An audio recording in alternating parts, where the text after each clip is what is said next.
Naam, mtazamaji wa Trend TV bwana, leo niko hapa kwa ajili ya kuletea update kuhusiana na Diamond bwana. Watu wanasema kwamba Diamond hampendi Zuchu, atafute bwana mwingine. Hiyo ni hoja ambayo imetolewa na Hope Tiger. Hii ni makala nyingine ameiweka hapa katika ukurasa wake wa Instagram. Anasema kwamba bwana, leo katika pita zangu mitandaoni hususan YouTube nikakutana na interview ya Nifa na Lilomi ambao ameifanya mnamo mwaka 2023. Miongoni mwa vitu vya msingi alivyoviongea Nifa ni suala la wapenzi kusameheana, kusemeana mazuri vile vile mbele za watu. Yani hata kama mpenzi wako ana mapungufu kiasi gani, usianike mabaya yake mbele za watu. Akipondwa tu, wewe pia unatakiwa umtetee kwa nguvu zako zote, kwani ndio maana halisi ya upendo. Sasa basi, hivi sasa habari kubwa ni Zuchu, Diamond pamoja na Rita. Zuchu amechafuliwa vibaya sana huko mitandaoni na Rita akishirikiana na Mange Kimambi. Wawili hao wanadai kwamba Zuchu sio msafi, hajui kutandika mashuka, hawezi kumtunza mwanaume. Pia vile vile wamevujisha siri za Zuchu ambazo mwanamuziki Diamond Platnumz alikuwa anazitoa kwa bidada Rita.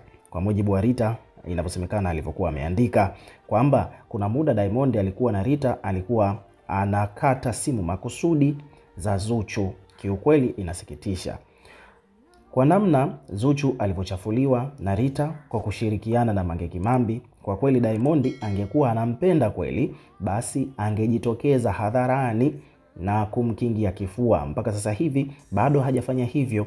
Wengi wanajiuliza kwamba Diamond mwenyewe anafurahia vita hii inayoendelea au inakuwaje? Maana amekubali vipi mpenzi wake Zuchu ashambuliwe na Mange pamoja na mchepuko wake Rita? Hivi karibuni Rita alionekana akiwa polisi. Kwa mujibu wa Mange Kimambi, anadai kwamba mrembo huyo alifunguliwa kesi na Diamond baada ya ile mara ya kwanza kuvujisha zile chati zao. Mimi binafsi nahoji kwamba kama kweli Diamond alimpeleka polisi na kumfungulia kesi juu ya matumizi hayo mabaya ya mtandao ya kijamii kuchafua watu, inakuwaje mpaka sasa hivi Rita hajakoma na anaendelea kumchafua Zuchu? Je, Mange alidanganya umma kuwa Diamond amefungua kesi au Diamond alifungua kesi kinafiki ili amfurahishe Zuchu? What is going on? Kama kesi ingekuwa imefunguliwa na imekaa vibaya kwa upande wa Rita, basi angekosa nguvu ya kuendelea kudhalilisha watu wengine.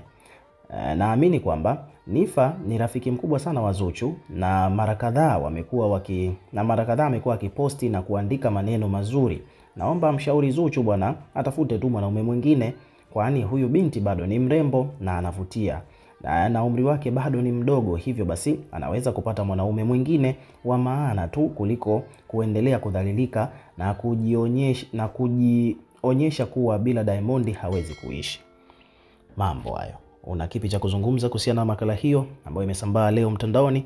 Weka maoni yako katika comment section, tutakuwa tukisoma na kureplay kila comment, na pia hakikisha una subscribe kwa ajili ya kupata update zaidi.